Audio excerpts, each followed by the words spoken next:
Goeiemôre, welkom Clive Bartmann by die Koekblik. Wonderlik om jou hier te hê. Dit is lekker. Die Koekblik, die Cookie Jar, if I'm going to go to the English now for your sake. Welcome, yeah, and we just have a nice chat about stories about rugby and what we have all experienced. I was in an honoured situation to play with you, and we also played against each other, and we were in different teams and everything. But yeah, at this moment, we're sitting with the current president of Pirates Rugby Club, the vice chairman of the Old Boys. So this is not just a pretty face sitting here. And looking at your CV, I mean, you've been from everything. I mean, committee of the entertainment management, club captain, chairman, coach, player, father. You've been everything. So welcome. Thank you very much for the opportunity. I really appreciate it. Pleasure. Clive, give us a bit of a background. Let us just hear from you where it all started. I mean, I think you're one of the best known figures at Pirates. I see 38 years. I mean, that's a lot of time. Give us a bit of your... Well, I think we should go back to probably my family. My grandfather, who I sadly never ever met. Him and his brother, their names were De Villiers Bartmann and De Wet Bartmann. Bit of Afrikaans going there. Yeah, there's quite a bit of Afrikaans in our family, but unfortunately I'm not as pure-talig as I'd like to be. Okay. But yeah, they were here. Well, they didn't play here. They played at the old grounds in Star Park, which was in the 1930s. Also Pirates, is it? Also Pirates. Yeah. Okay. The grounds obviously moved. I think it was in the 50s. I'm not 100% sure. Okay. But then, yeah, my father stayed within the club and was involved with the club. He played rugby here through the 60s. Wow. Then he sadly got a bad shoulder injury, and he decided to move to hockey. Oh, okay. And then he married my mother, and then my mother decided, well, if you can't beat them, you may as well join them. So she started playing hockey for the club. Also for Pirates? Also for Pirates. Wow, great. And yeah, then I grew up on these rugby fields. I ran around here like a little snotkop. Yes. You know, myself and my siblings. Yes. And then my older brother, he's 15 months older than me, he started playing for Pirates. So I thought, well, you know, at the age of 16, I might as well give it a shot myself while I was still at school. Well, at 16 started playing. Wow. Yeah. Okay. And the first game I ever played for Pirates was Pirates under 20s, and we went down to Newcastle on rugby tour. Yeah, Newcastle. Yeah, so, and a huge eye opener for a young man who 100%. doesn't know anything, with legends on the bus. Oh, wow. Guys like Dave van Wyk, Steve Carlton. Yeah, and on the way down, I'll tell you a quick story if that's okay. Yes, please. Yeah, I need like to know. So Steve Carlton, a very naughty guy. Yes. So we stopped halfway down the highway at a little petrol station. Yes. So we get off. Guys, firstly riding past his bicycle, and Dave van Wyk tries to steal his bicycle and put it on the bus. Aye. Fortunately, we didn't keep the bicycle. Yes. But Steve Carlton sees a little pond there with goldfish in. Yes. So he grabs the goldfish and he sort of slick swam there. Sure. In front of all of us.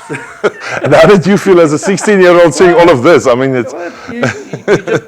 You look at this and you think, what am I getting myself in for? Yes. But then, we got to Newcastle and we played the game, and the senior guys, legends of the club, Papa George's, Dick Gunnings, guys like that were all there. So they, you know, they in those days they took you under their wing. On the wing, yes. And they brought you through. So that was good for me. Yes. And then from there, I moved. Obviously, I was still playing school rugby. Cool. And then what school were you in? John Orr Technical. Oh, in Joburg. Oh, stunning. Not a very well-known school, but a lot of tough workies. Yes, 100%. And then from there, I went to the army for 2 years. Okay. And then came back in 1990. Okay. And it was natural progression to come back to your... Basically, just come back to my... You said, I want to see more of what I've been before. I want also to have a fish in my mouth. Yeah, I don't know. I haven't tried that one yet. Okay. And then I started playing under 20s in 1990. Okay. And then obviously 2 years under 20. And then moved up and till I was 50, I played all the way through the club. Sure. You know, we from fourth side all the way to the top, and then back Wow. again. But you were at a stage also coaching in between while you are playing as well. So you did a mixed match of everything at that. Coach, player, manager, did all that kind of thing. Yes. Coached some of my very good friends. Oh wow. Yeah, and had lots of good fun. Guys like Nick Lamura, Sean Hancock. Wow. Great players that I was involved with. Yes. Some of my really good friends, Cole Slubbert. Sure. Had some great names in I there. think you played with Cole. Yes, 100%.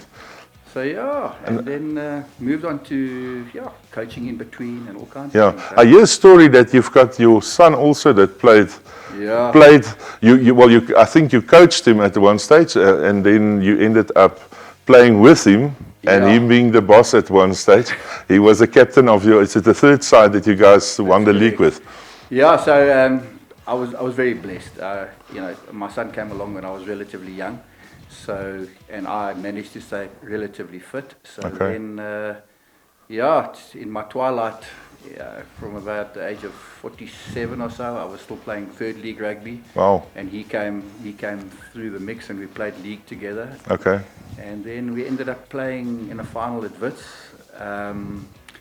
against, I think it was Randfontein. Yeah. And he was my captain.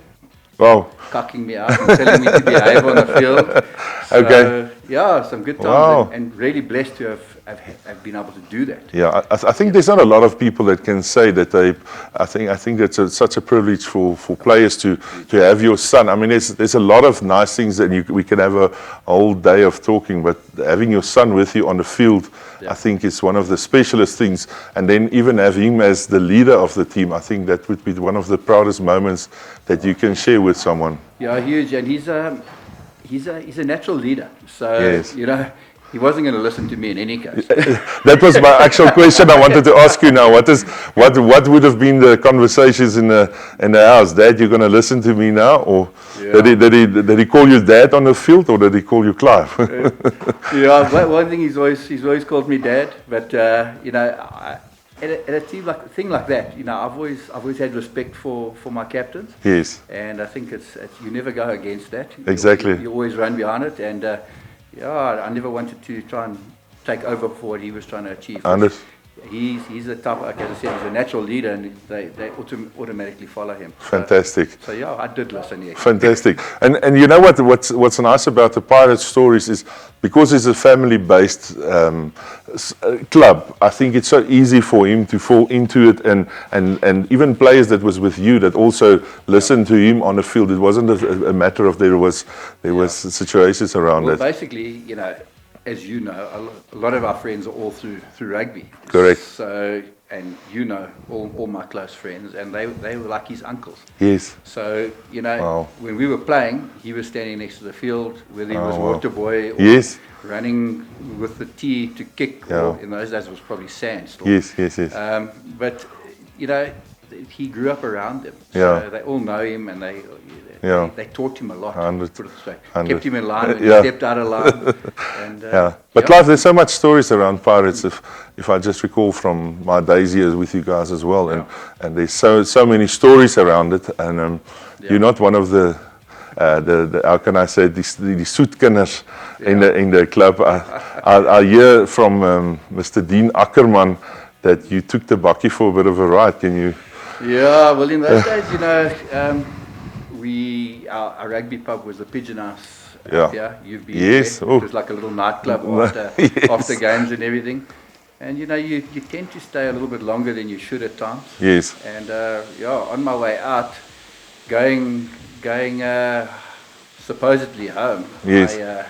I had my bakkie parked by the steep bank, and if anybody knows Pirates, they'll know it's quite a steep bank. And, my good friend Jason Ince jumped on the back, and Cole Slubbert in the passenger seat, and we decided we went straight down the bank. Wow.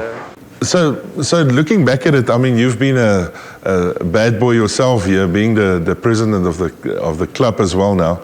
How do you manage something like a Clive driving down the bank? Down the bank. Yeah, no, it's it's obviously I never agree with destruction and things, but I definitely encourage characters in the club. And I don't know if the new age rugby players are characters and naughty like we were, but I think we always had clean fun. I think obviously having to deal with players that break things and that, I don't really like that kind of thing. No. And I think if you encourage a good spirit within your club, you don't actually get it. Have good fun. I think we always had good fun. I mean, I could have rolled that car down the bank, you know, and my ex-wife would have loved me. How do you explain that to the insurance? Oh man, let's not even go there. But the Pigeon House had quite a few stories as well, and there's a few characters with you.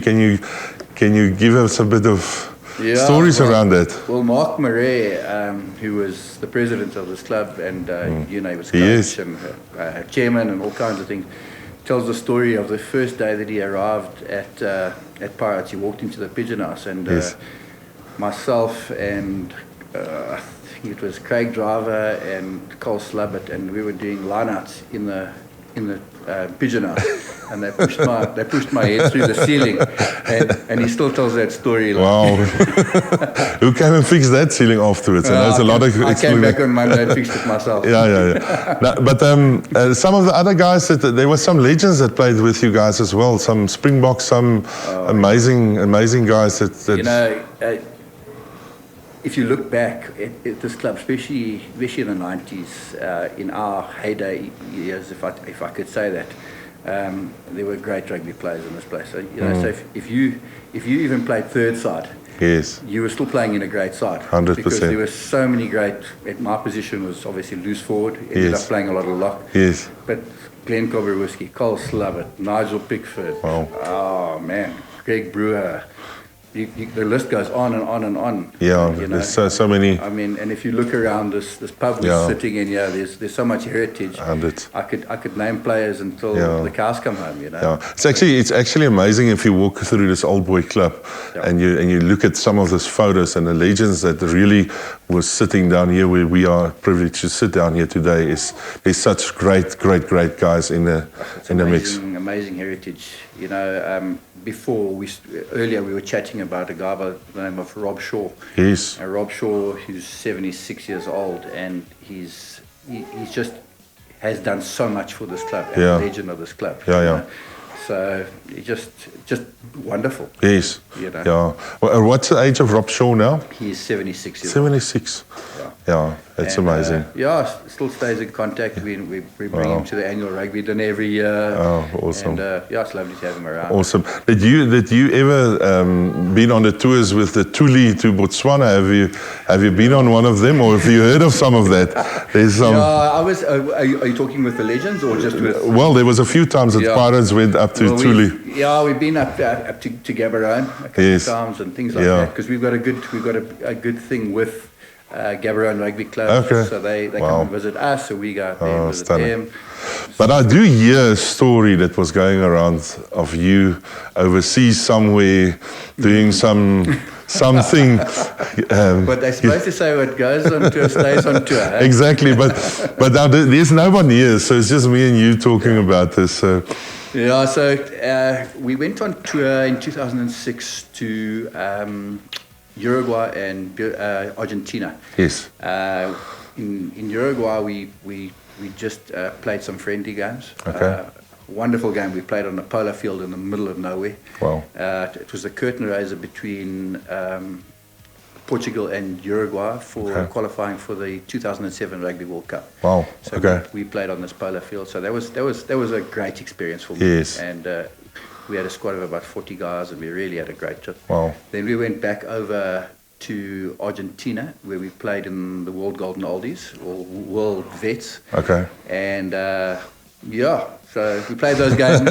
But to get back to your question, we found a lacquer bar in Buenos Aires called the Pirates Bar. Or I can't remember what they called it. But there was a mannequin pirate at the front door, and my great friend Kevin Grant and I were tackling this thing. And anyway, we ended up in the bar and we were chatting and things, and I saw this beautiful little figurine on the bar, which they were using as an ashtray. Okay. And I decided, don't tell me you took it. It's just too sad to leave here. So wow.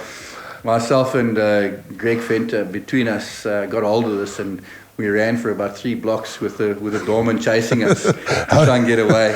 And you got away, obviously. We got away, and I put it on my bag, and I still brought it back all the way to South Africa, and it still sits in my bar. Well, that's awesome having a thing like that. I mean, you know, that's. I think looking at tours and it's always, we all look back at tours, and like you say, you don't talk about what happens on tours, but. Yeah.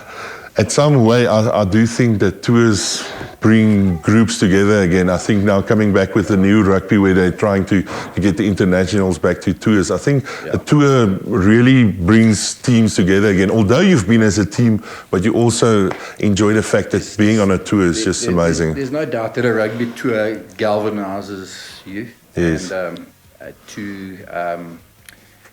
to copy words from a legend, James Small, he said, the best thing about rugby tour is if you don't have to play rugby. Exactly.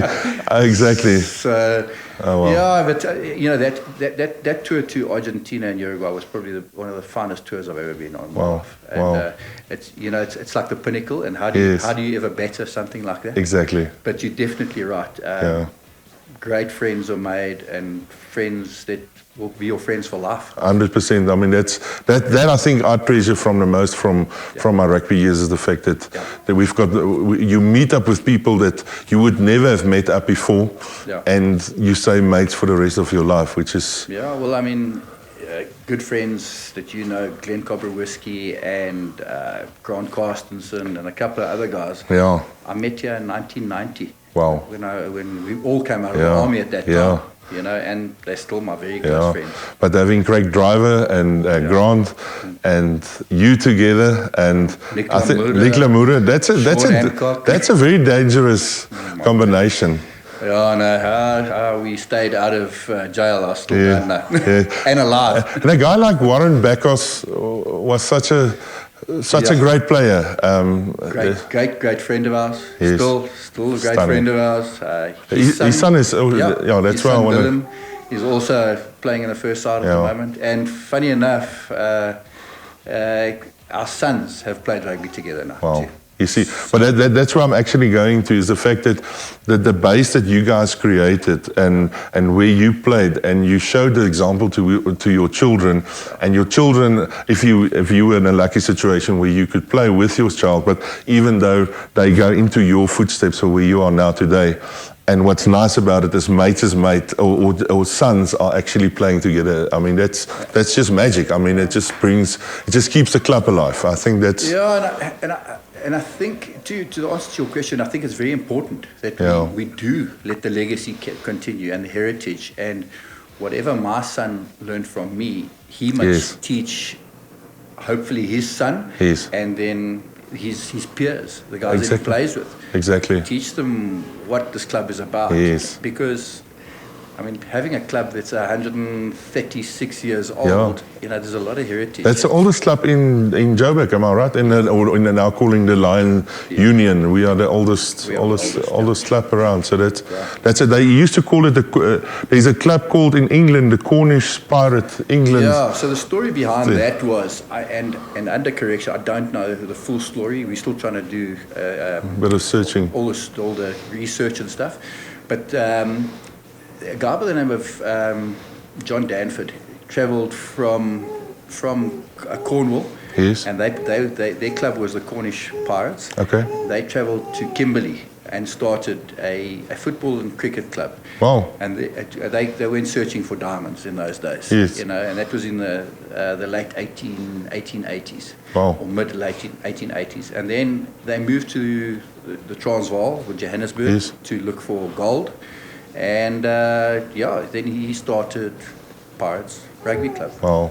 Yeah. Wow, that's quite amazing how the club actually just keeps developing from that. If you take it, it's coming from actually from nothing and being one of the, and there's quite a few clubs in our union that's got the rich heritage, but it's not. Well, when they moved from Kimberley in those days, when they moved from Kimberley in those days, they moved to the grounds here by Park Station. Okay. And then from there, the grounds were given. These grounds here were given to them by Sir Lionel Phillips. I don't know who he was, but yes, I know he was a friendly guy. Yeah. giving some. So then, and funny enough, Wanderers Rugby Club and Pirates Rugby Club are more or less the same age. Okay. It almost came out of one club. Yes. They went their way to where they are today, and we ended up here. A rich heritage between the clubs and a history behind it, because if I must say, I recall years back when I started playing at Pirates, and it used to be the two clubs coming together. That's huge. People actually leave a game at Ellis Park to go watch and then you'll have 10,000 people sitting and watching. Those derby games are I mean, and being the two English clubs, really, Wits is obviously in those days was English. Yes. Because I think you played for Wits. I played for Wits as well So it's derby for us every year. And funny enough, I told you about that guy John Danford. Yes. We play for the Danford Cup every year. Wow. So the Danford Cup is basically a trophy, and the trophy is won not only by your first team, but your under-19s, under-21s, and thirds, seconds, and firsts. And whoever wins the most games wins the trophy every year. And it's an annual thing that we play for. Wow, that's amazing. And then it's obviously home this year, away next year type of thing. So the league, the Pirates Grand Challenge works on you play home and away. Yeah. So. And tell me at this moment, where's the cup sitting? You know that one. Clive, I want to ask you about the jersey. I mean, it's a beautiful jersey that you've got on. Yeah, so this, as you said earlier, I'm vice chairman of the All Boys Association, and Craig Driver is our chairman. Okay. And the guys have come up with an idea called the 200 Club, where we basically... it's a fundraising effort.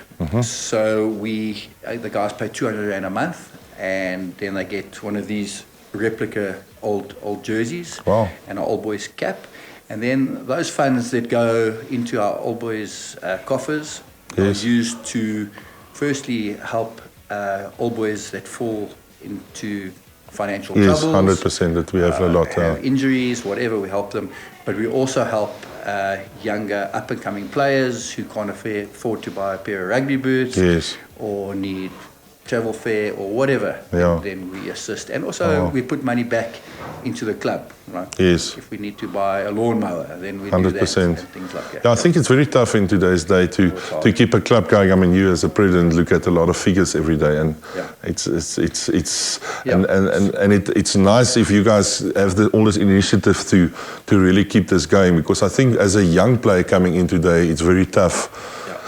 There's not always funds, and I recall a lot of times we had to give petrol money away for guys just to make sure he gets you. Listen, come get in the car. I mean, I remember how many times I had guys in my car and we drive down here and drive them back, and you pull your travels. Yeah. Good friend of ours, Rainer Hartmann, and I used to travel all the way. He used to come from Krugersdorp and pick me up, and he used to come to training. So that's what we did.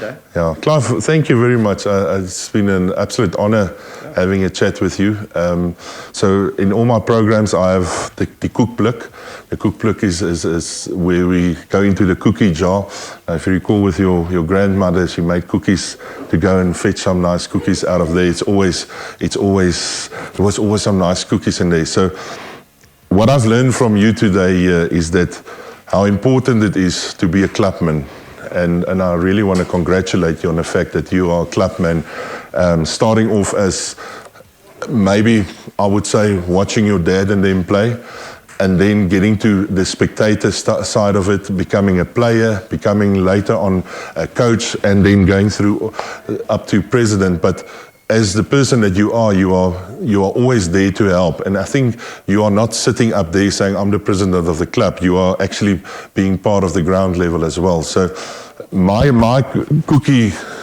cookblik today would be that person, be Clive Bartmann, be that person that really goes out and be part of a club and always leave it in a better place than it would have been. Yeah, I think that's very important, you know, and thank you firstly for what you said. Yeah. It means a hell of a lot to me, you know.